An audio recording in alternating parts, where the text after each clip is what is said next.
But as conservatives, we understand censorship because we've all been censored. But there's hope. There's hope. And that's why I'm pleased to welcome my next guest, who is on the line, former senior advisor to President Donald J. Trump and the CEO of GETTR, Jason Miller. Jason, welcome to Mark My Words on AM 560 The Answer. How are you, my friend? I'm doing excellent, Mark. Great to be with you, and I love Chicago, although I haven't lived there in a number of years. So I think it was slightly safer when I lived there, but I love the people of Chicago. I very much miss the couple of years I lived in the Gold Coast. So it's a great part of the world with great people, and good to be on with you tonight. Thank you. We've got terrible political leadership, and hopefully that changes soon, Jason. But we always welcome you to come back and visit us. But Jason, GETTR was launched earlier this summer, and it is a free speech platform, and it's quite refreshing. But can you talk to us a little bit about just sort of the genesis of this and how it's going? You've got a lot of momentum right now. Yeah, absolutely. So let folks know. So the platform is called GETTR, GETTR. Where that came from is initially when we're talking about building community or getting together, we're thinking of a bunch of different synonyms, and just get together became truncated down to GETTR, and that's how we got the name. And the logo, which is a torch, is all about our belief of bringing lightness to dark and bringing freedom and democracy around the world. So over this past year, we've seen, and I recently wrote an op-ed on this front, that this has been the worst year for censorship in American history. And you go back to people being censored and deplatformed for daring to say that COVID came from a lab in Wuhan. We have people being censored and deplatformed for daring to criticize his Lord and Savior, Dr. Anthony Fauci. We obviously saw the Hunter Biden drama be suppressed, which after the election, 1 out of 6 Biden voters said that they would have reconsidered their vote for Biden had they known about the Biden family grift and corruption, which I'm sure a lot more of Biden voters are having second thoughts, Sure. Given the terrible events that we've seen the last couple of weeks in Afghanistan. But then when President Trump was deplatformed, we knew that we had to come up with another platform. We had to have something that supported free speech, opposed cancel culture, but here's the distinction. The big tech always says, you know what, if you conservatives or, you contrarians want to have some platform, just go and build your own. Well, here's the problem. These platforms cost upwards of $50 million and maybe 6, maybe 9 months to develop. That's why you don't see new social media platforms popping up. I was able to team up with some folks who had been putting in the work, did have the engineers, and were putting the money into this.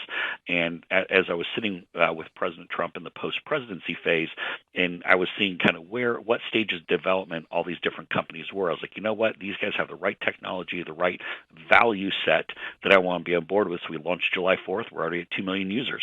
July 4th, my birthday. And what's remarkable, Jason, is that the terrorists, the Taliban, are allowed to communicate on Twitter, but the 45th president of the United States cannot. I mean, it's just remarkable.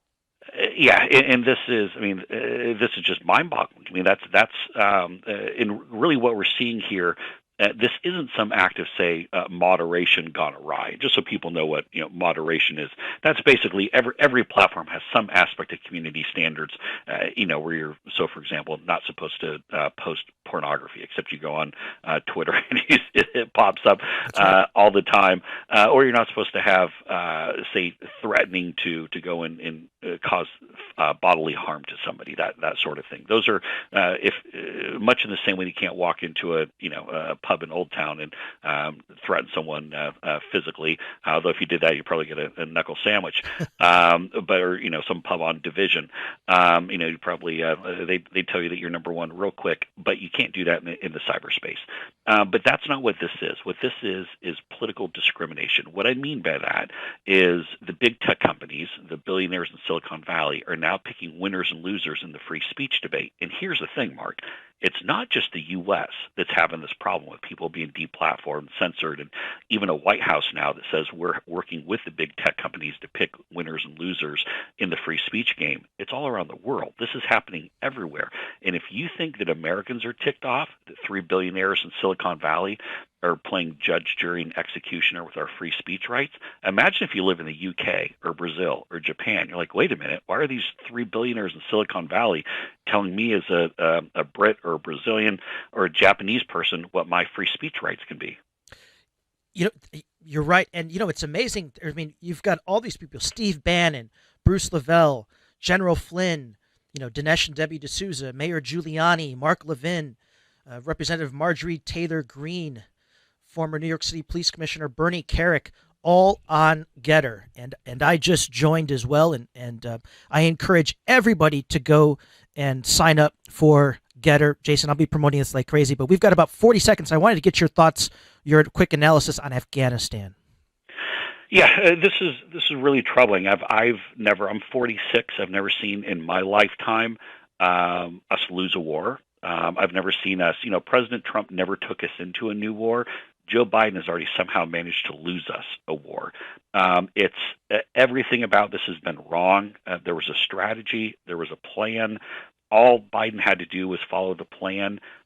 Just the gross incompetence, the pulling out of the military base out of Bagram, or the fact of if we knew about ISIS-K, why didn't we go and wipe them out before we started this withdrawal? Just everything about it has been a disaster, and even the imagery. We saw Joe Biden do this during the debate when he's checking his watch because he didn't want to be there. We saw him checking his watch today. That's right. When he was receiving the transfer of the remains of the 13 soldiers, and it's offensive, it's incompetence, and I used to think that maybe it was just the radical lefties, the Kamalas and the Bernie Sanders, Liz Warrens, who are running things behind the scenes in D.C. Now I'm afraid nobody is. That's really scary for our country's safety right now. It is. Well, we're talking with Jason Miller, the CEO of GETTR. Jason, I appreciate your time, my friend, and I hope to have you on again soon.